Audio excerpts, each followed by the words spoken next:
if I go to the States, I want to live the American dream. I want to rent an RV the size of like a very large bus, and I just want to drive across.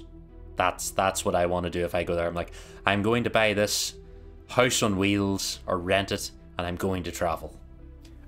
Yeah, you can do that. I feel like that's been romanticized a bit because there's some beautiful sights. Don't get me wrong.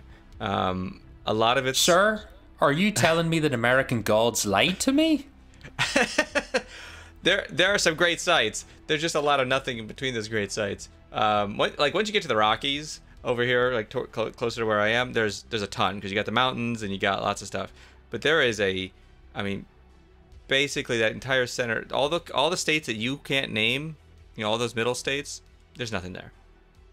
Oh, you're awfully optimistic about the states I can name, but yes, there is a reason they're called the flyover states.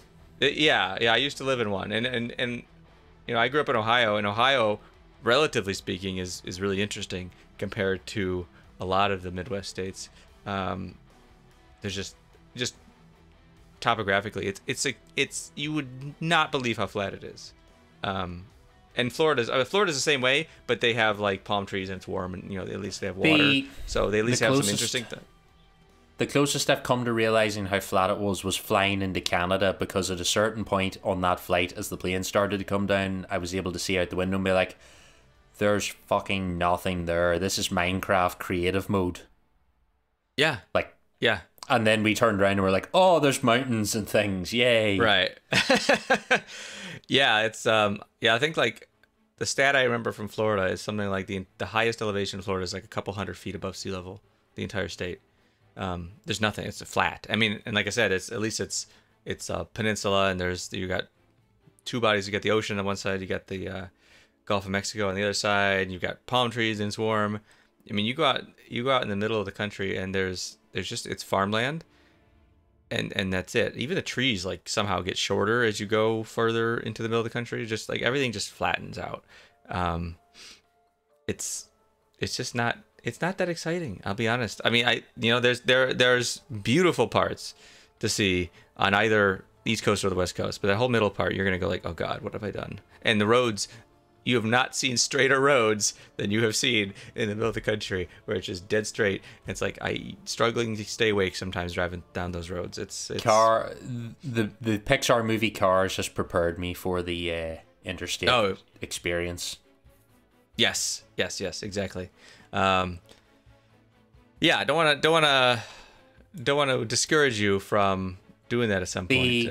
The only other random place in the world or in the States I'd like to go and visit, and this is purely a Star Trek reference, I'd like to go to Bozeman, Montana. I want to go and see where the Vulcans landed. And I know there's nothing there, but I'm going to go there.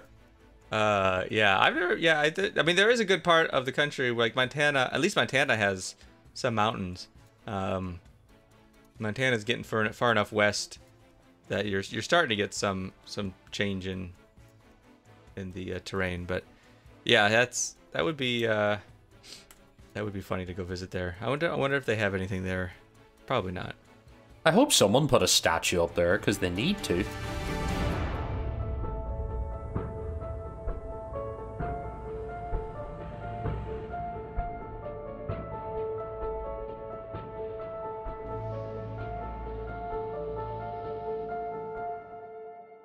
I would have been your podcast, only on Patreon.